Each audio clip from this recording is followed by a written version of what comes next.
is March 3rd and it is 4:43. I had to double check because I was looking at my laptop and I have like clocks all over the house that are still an hour behind. Anyway, I have been doing some thinking as I always do because I don't know how to stop or not. Also, I need to do something with my hands, so I'm making bookmarks out of post-it notes. So I've learned that I need to know the why. I need to have a reason. I need to know well, I haven't learned this, but I learned it's like philosophy. The philosophy of philosophy is what it's crazy. Like just having to deeply research. My tape is on the floor. I'll be right back. Anyway, I was about to just stare at this whole video and I would not make any productive. I don't know, I wouldn't go anywhere. Not a lot of these videos are very like, super insightful. We're going somewhere, but a lot of times it's just nice to talk about what I'm feeling or like what this brain of mine is concocting. And so, it's crazy, like, how I have to, like, ask people around me, comfortable people, obviously. You don't just be asking random people. This is why I don't leave the windows open. I be nosy as hell.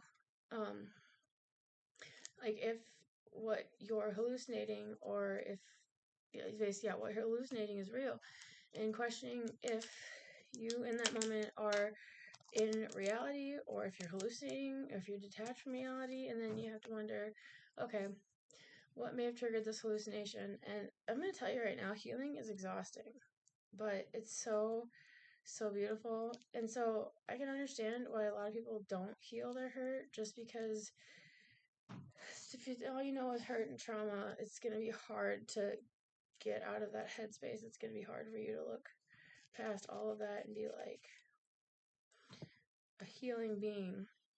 Plus, I don't refer to myself as healed. I refer to myself as in limbo. I'm not unhealed, but I'm not healed. I'm not where I want to be. And so this has taken like 2.5 years, and it's going to take a long time to heal because I have 29 years of trauma that I'm working on healing. That doesn't just go away overnight, you know. And if you're serious about healing and if you're actually doing the work to heal, then it's gonna suck, it's gonna hurt. But I noticed that some things that, you know, I experienced, like auditory, visual, and smell. I don't imagine tastes or anything, but it's like, there's a word for the smell. It's like when you hallucinate smells that aren't there.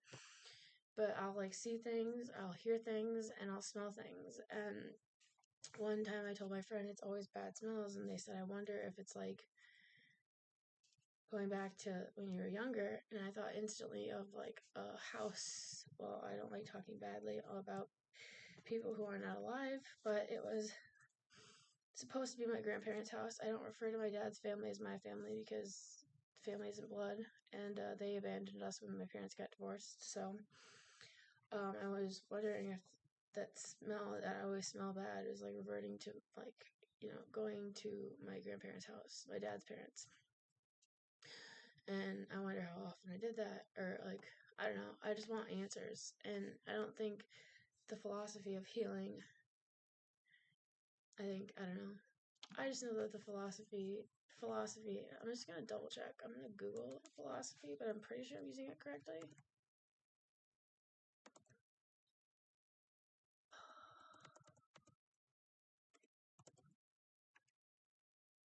Okay, here we go.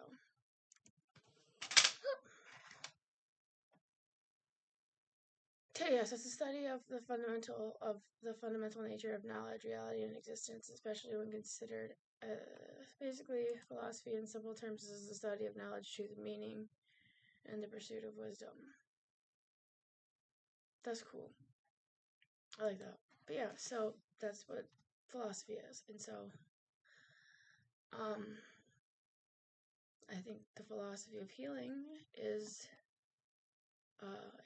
sometimes I speak and I sound like I'm not trying to sound like super smart or like a know-it-all, but people don't always understand what I'm saying. So it's, to me, the philosophy is the knowledge, truth, and meaning of healing. So when I say the philosophy of healing, I'm saying like what healing is. It's not linear. It does not exist on like one singular plane. It's very diverse, just like mental illness, So